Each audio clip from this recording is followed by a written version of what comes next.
Se você quer ter renda passiva em dólar, fica nesse vídeo que eu vou te mostrar um pouco mais sobre o Realty Income, fundo imobiliário americano, os REITs, que tem muito dividendo e muita coisa legal para você compreender um pouco mais nesse vídeo. Fica comigo que você vai entender um pouco mais. Bom, a ideia é simplificar para você, até mesmo os termos que estão ali em inglês, para você compreender um pouquinho mais sobre esses fundos. Começando aqui pelo propósito do fundo, né? Então, o alvo que o fundo vai ter ali, o alvo de investimento, o que vai ser? Vai se basear em 3 pilares principais, que são propriedade. Então, a ideia é ter uma propriedade de longo período, na qual consiga ter uma longevidade muito bacana. Também alta atratividade no sentido de imóvel, então isso é muito legal, muito importante também, para que dessa forma os preços fiquem bem adequados. O segundo ponto é clientes. A ideia é ter setores que são muito prósperos dentro da economia. E o outro ponto ali, setores principalmente que são não discricionários. Basicamente, o que é um setor não discricionário? É aquele na qual, se há um problema na economia, uma recessão, por exemplo, as pessoas parem de consumir. Então, consumo não discricionário é uma padaria, é um supermercado, as pessoas sempre vão estar consumindo, independente da situação econômica que tiver. E o terceiro ponto, locação. E o que eles buscam nessa localização? Diversificação geográfica, um lugar ao qual esteja um pouco mais limitado para competidores e também uma demografia favorável. Um lugar ao qual tem bastante pessoa morando e no qual torna o ambiente ali muito movimentado e com bom fluxo financeiro. Trazendo um pouquinho mais aqui do histórico do fundo, que é muito legal para você entender, lembrando que os REITs são fundos mais antigos do que os fundos imobiliários no Brasil, então isso é bem importante de entender. Só para vocês terem uma ideia, então, anualizado, o fundo entregou 13,6 desde 1994, um retorno muito legal, lembrando que esse retorno de 13,6 é em dólar. O fundo também está dentro da lista do S&P 500, além de estar no próprio S&P 500, ele também compõe uma lista no qual as empresas mais pagadoras de dividendo. Um outro ponto favorável é o rating dele, a avaliação de crédito, que é A-. Não é uma avaliação super elevada, não é um rating AAA, que é um super saudável, ele vai ser um A-.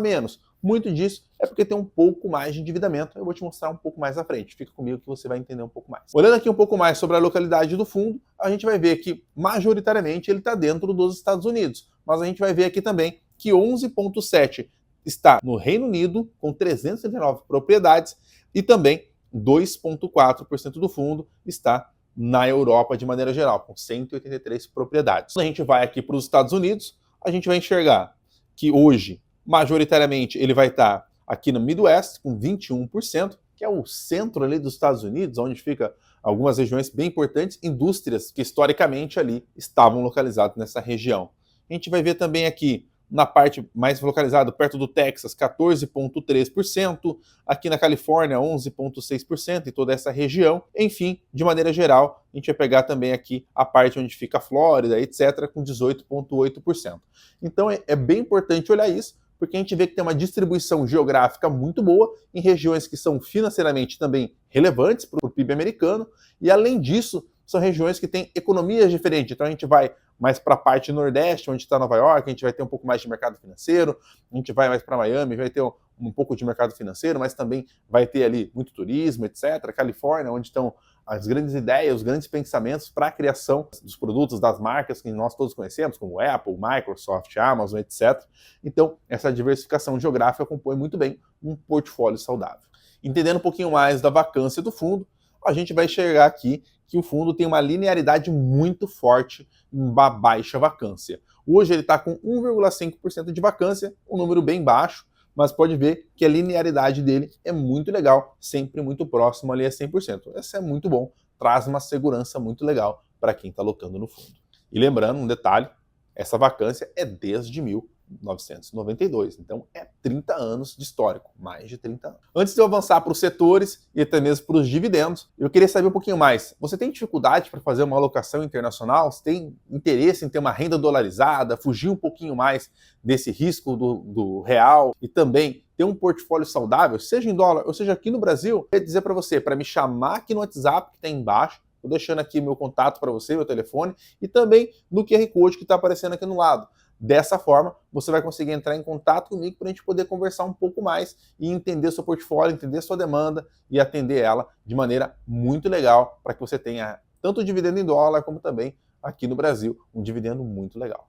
Entrando aqui agora, então, para quem são esses locatários aqui do fundo, é muito bacana. A gente vai enxergar aqui hoje as lojas de conveniência são um total de 10,02% do fundo, os mercadinhos são 10,1%, as lojas de aquelas Dollarama, Dollar Store, tudo por aqueles preços mais baratos, 6,4%, implementos para o imóvel, 6%, restaurantes, 4,9% e por aí vai. Então, há uma diversificação muito bacana, não está concentrado diretamente em um setor específico, isso é muito bom, e é aquilo que foi mencionado lá no início. Então, eles vão ter ali dentro empresas que têm um consumo não discricionário. Então, supermercados, restaurantes, são coisas que estão no dia a dia de todo mundo, e a gente sabe que, por mais que a situação às vezes esteja numa recessão, as pessoas vão consumir esse tipo de produto. E quem são esses inquilinos? Tá? Um ponto bem legal é o seguinte, você pode ver que não tem uma concentração elevada em um inquilino, então você não vai ter aqui 30% dentro de um único inquilino. Isso traz um risco adicional para o fundo. E o fundo, por ser tão grande, tão repleto, isso faz com que tenha tanta loja que automaticamente o número de inquilinos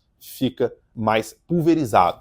Então a gente vai enxergar aqui que hoje os top 20 clientes são a 7-Eleven, Dollar Tree, Walgreens, entre outras aqui, o Wynn Resorts, Lifetime Fitness, FedEx, que é de transportes. Então tá bem pulverizado, isso é muito legal, porque isso traz muita segurança. Se caso alguém rompa o contrato, a gente sabe que se para alocar esses outros imóveis, a vacância não vai ser tão expressiva que vai aumentar, e ao mesmo tempo pode encontrar um inquilino com maior facilidade, ou até mesmo com uma lucratividade ali para o fundo. Agora um ponto de atenção, tá pessoal? Enquanto aqui no Brasil a gente tem os fundos que eles não têm uma alavancagem declarada ali, que possa ter uma alavancagem, 2 vezes o patrimônio, etc., lá nos Estados Unidos ele é muito permitido e muito comum isso. Aqui os fundos a gente sabe que tem essa alavancagem também, mas muito mais atrelado a uma garantia de um bem. Quando a gente olha para fora, a gente vai ver o que no fundo, no Realty Income? A gente vai ver que hoje a dívida pelo EBITDA, então a gente vai olhar muito mais como se fosse uma empresa mesmo, pela geração de caixa dela é 5,4 vezes. Então a gente pode olhar e falar assim, nossa, está um pouco elevada essa dívida pelo EBITDA. Geralmente a gente encontra empresas no Brasil a 3 vezes a geração de caixa, que é o EBITDA. Enquanto isso, esse 5,4 pode ser arriscado? Depende muito. A gente tem que lembrar que é o seguinte, primeiro, a dívida que eles vão ter lá vão ser um juros muito mais baixo e também pode ter um prazo mais estendido. Então, isso dá uma tranquilidade, uma folga no caixa para que não seja um problema ali de curto prazo.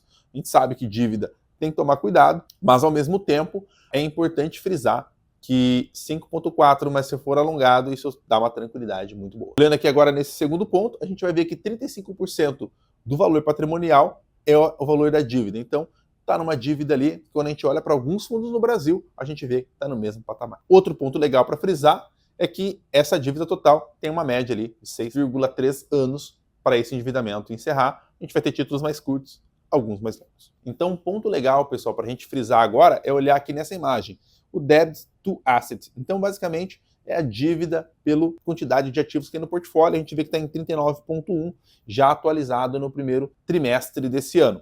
Agora o balanço saiu recentemente, então ele já está atualizado para 39.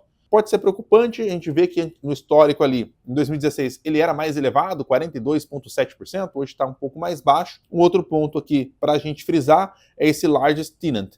Basicamente, é o maior inquilino do fundo. Então, antes, em 2016, era 7% o maior inquilino, hoje é 3,4%. Então, vem caindo esse maior inquilino. Por quê? Porque basicamente o fundo vem adquirindo mais imóveis, então vai crescendo também, então automaticamente esse maior inquilino já não representa mais aquela força toda. Aquilo que eu mostrei para vocês da 7-Eleven. Bom, agora o ponto que eu estava esperando, né? Vamos lá para os dividendos, entender um pouquinho mais. Muito legal agora esse ponto, pessoal. Olha que bacana. Quem comprou lá em 95 conseguiu ali comprar por $10 a cota. Hoje essa cota está em 55,85. Então uma valorização de aproximadamente ali 450%. Só que tem um ponto adicional. Nesse gráfico aqui, ele não está embutido os proventos. Então isso é bem importante, porque aqui a pessoa conseguiu esse ganho de 450%, excluindo o provento. Agora vamos adicionar o provento nessa conta, vamos entender um pouquinho mais, tá? Quando a gente vai lá para 1994, 92, o fundo pagava 0,90 cents por ano nos proventos. Então a gente vê que esse valor vem subindo, hoje está ali em 3,22, que representa aproximadamente 5,5%, 5,6% ao ano em dólar. É muito bacana, é muito relevante esse provento, além de ter o potencial de valorização do ativo. Então você compra 5,6% de provento e ao mesmo tempo um potencial de valorização. Um outro ponto legal é a gente olhar esses indicadores. São 658 meses de dividendos declarados. Além disso, são 110 meses de trimestres consecutivos de aumento de provento. Então, isso é bastante coisa. Isso é muito legal. Isso demonstra uma resiliência muito forte ali para o fundo. Então, pessoal, basicamente, você tem ali dentro dos REITs a possibilidade de você ganhar tanto no patrimônio como também nos proventos. Hoje, essa entrega de 5,6 é uma entrega bacana, está acima ali do Fed Funds, que é a taxa de juros americana, e também acima de muitos ativos de renda fixa americana. Espero que você tenha gostado desse vídeo. Se você gostou, deixe o seu comentário, se inscreva no canal, ative o sininho também. Eu quero entender um pouquinho mais sobre o que você está pensando sobre esses fundos imobiliários e fundos imobiliários americanos, para que você tenha renda passiva tanto em reais quanto em dólar. Valeu, um abraço!